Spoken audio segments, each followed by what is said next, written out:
Ashamaa harka fuunee akkam jirtu kabajamtootaa fi jaalatamtoota ijoollee Oromoo bakka jirtanitti nageenyi rabbii guddaan isin bira haa jiraatu isiniif haa baay'atu jecha qophii hardhaa eegala. Pirogiraamni kiyya hardhaa adda kan ta'edha. Maalinni dubartii takka quba keessaniin akkam gootanii gammachiisuu dandeessan miira ajaa'ibaa keessa galchuu dandeessan kan jedhudha. Keessattuu namoonni fingar jaalatan yoo jiraatan akkam gootanii gammachiisuu dandeessan hanga miira ishii qabachuu dadhabdutti jechuudha. Akkam gootanii gammachiisuu dandeessan kan jedhu bal'inaan ni ilaalla jechuudha. Kun teeknikii ajaa'ibaa hedduu kan qabudha. Irra hedduun dhiirota waan kana irratti fookas hin godhani yookaan immoo waan kana sirriitti hin hubatani. Garuu waan kun hedduu barbaachisaadha. Maaliif karaa dubartiitti gammachiistu keessatti qulfiin guddaan kan jiru fingarii irra jechuudha. Quba harkaa keessan fayyadamuudhaan qaama saalaa ishii sirriitti riguu akka itti dandeessan kan isiniif himu ta'a. Namoonni hardha yeroo jalqabaaf gara chaanaalii kiyyaa dhuftan baga nagaan dhuftan. Ani Dr. Firaolii bultii keessatti gaaffiiwwan ka'an jaalala keessattuu gaaffiiwwan wal qunnamtii saalaa wajjin wal qabatan deebii kan itti argattan ta'a. Kanaaf chaanaala kana subscribe gochuun akkasumas mallattoo bilbilaa tuquun hordofuu ni dandeessu jechuudha. Qophii kanas erga dhaggeeffatanii booda yoo isinitti tole like gochuu hin dagatina. Kallattumaan gara pirogiraama hardhaatti dabra. Egaa waa'ee fingar yoo kaasnu irra hedduun kan hin hubanne maali? Quba harkaa keessan qaama saalaa ishii keessa galchuun dubartii sana miira guddaa keessa waan galchitan kan fakkaatu yookaan kan isaan itti fakkaatu hedduudha. Garuu faallaa isaatiin dubartoonni miira hammana hin jedhamne irra hedduun jechuudha. Primary yookaan jalqabaaf dubartoonni kan barbaadan qinxirii ishii sirriitti tuqamuu fi rigamuutu irra jiraata jechuudha. Egaa qinxirii jennaan namoonni akkanatti hin mufanne maaliif miirri ajaa'ibaa kan jiru qinxirii ishii irra waan ta'eefidha. Kanaaf akkamitti tuqamuu qaba akkamitti rigamuu qaba kan jedhu yoo ilaallu mallattoolee gara 6 kan ta'an ni jirani. Mallattoolee kanneen sirriitti namni beeke sirriitti dubartiin wild hanga taatutti akka of qabachuu dadhabdutti hanga sagalee garaagaraa baasuusti jechuudha. Goota ishii ta'uu ni dandeessa. Kanaaf akkamitti akka rigamu yookaan tuqamu ni ilaalla. Steepii tokkoffaan akkuma beekamu qinxiriin gubbaa qaama saalaatti kan argamudha. Egaa naannoo san akkam gootanii tuttuqxanii yookaan rigdanii teeknikni jalqabaa quba harkaa tokko qofaan fayyadamuu dandeessu. Yoo jalqabdan dura tuttuquu jechuudha. Suutaan ta'uu qaba. San dura garuu harka hedduu qulqulluu ta'uu qaba yookaan harka keessan sirriitti dhiqachuutu irra jiraata. Baakteeriyaawwan garaagaraa harka irratti waan argamaniif infekshinii garaagaraa akka hin uumamneef jechuudha. Quba qulqulluu ta'uu qaba. Qeensa keessanis sirriitti murachuu danda'uu qabdanii yookaan qeensa sirriitti murame ta'uu qaba. Egaa kana booda maal gootu qinxirii ishii quba takkaan gubbaa gadi olii gadi godha. Quba takkaan suuta tuttuquudha. Barbaachisaa yoo ta'e hamma ta'e humna dabaluun riguudha. Suuta jedha jechuudha. Olii fi gadi gubbaa gadi sirriitti riguu fi tuttuquudha quba keessaniin. Egaa kun hedduu barbaachisaadha. Garuu dhangala'oon sirriitti jiraachuu qaba naannoo sanitti jechuudha.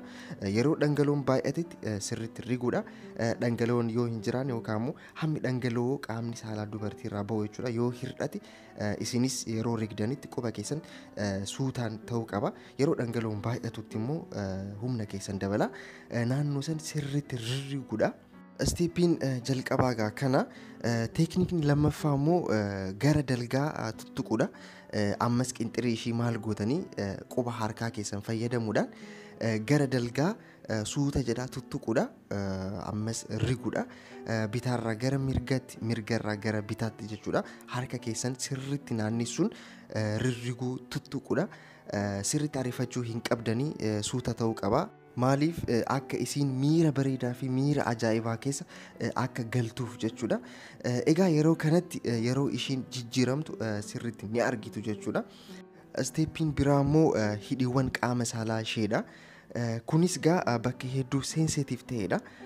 Egaa dhuma qaama saalaa ishee irraa kaatanii gara olii hanga qinxirii ishee jechuudha. Quba lamaan ta'uu danda'a jalarraa gara olii riguudha.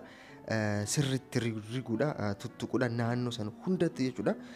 Kunis gaa teeknika hedduu barbaachisaadha. Sirriitti rigamuu qaba tuttuqamuu qaba naannoo qaama saalaa ishee guutuu jechuudha. Akkuma reef jedhee dhangala'oonis sirriitti jiraachuu danda'u qaba. Egaa yeroo kanatti yeroo kana gootanitti qaama saalaa ishee sirriitti wal qunnamtiidhaaf akka qophaa'u ni taasistu jechuudha.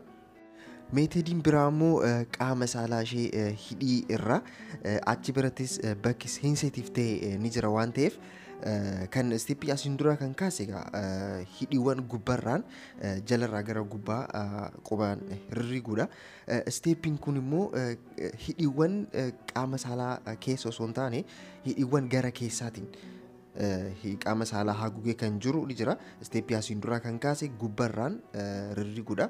Kun immoo hidhiiwwan gara keessaatiin keessa qaama saalaa osoo hin taane hidhiiwwan gara keessaatiin quba lama keessaniin babbanaatiin rirriguudha. Gubbaarraa jalqabdanii quba lama keessan bantanii jechuudha. Sirriitti naannessuudha.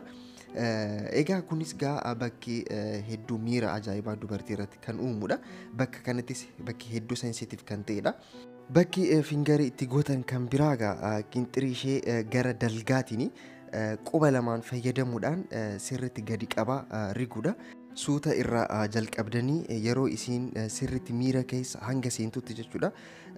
Humna keessanii fi saffisa keessan dabaluudha. Kanaaf teeknikiiwwan kanneen fayyadamuudhaan ishee gammachiisutu isinirra jiraata. Kan biraa maali naannawa qaama saalaa ishee suutaan tuttuquun barbaachisaadha. Fedhii ishee fixachuu hin dandeessu garuu gammachuu hammana hin jedhamnetu itti uumama. Kan biraa keessattuu dubartoonni fedhii isaanii dhangalaasanii kan hin beekne tuttuqaa kanaan fedhii isaanii ni fixatu. Egaa bakki sun G-spot jedhama.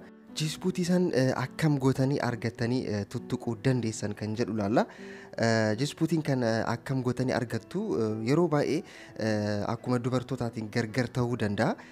Garuu yeroo baay'ee kan argattan qaama saalaa ishii keessa seensisuun quba tokko fayyadamuu ni dandeessu.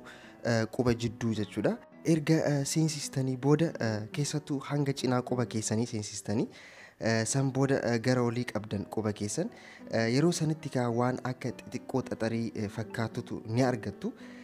Isaan sirriitti riguun tuttuquun miira hedduu ajaa'ibaa ta'e keessa isii galcha. Yeroo kana raawwataa jirtanitti ammoo harka kaanitiin qinxirii ishii riguu qabdu. Kun miira itti dhaga'amee hin beekne keessa isii galcha. Gara dhumaa irrattis fedhii ishee dhangalaasisuudhaaf hedduu takka ni salphata jechuudha. Gochi kun hedduu bareedaadha. Yeroo walqunnamtii saalaa raawwattanitti dhukkubbii tokko malee akka gammachuudhaan si wajjin raawwattu ni gargaara jechuudha. Fedhii ishee fixachiisuudhaaf hin rakkattu yeroo gabaabaa keessatti fedhii ishee akka dhangalaastu ni godha jechuudha.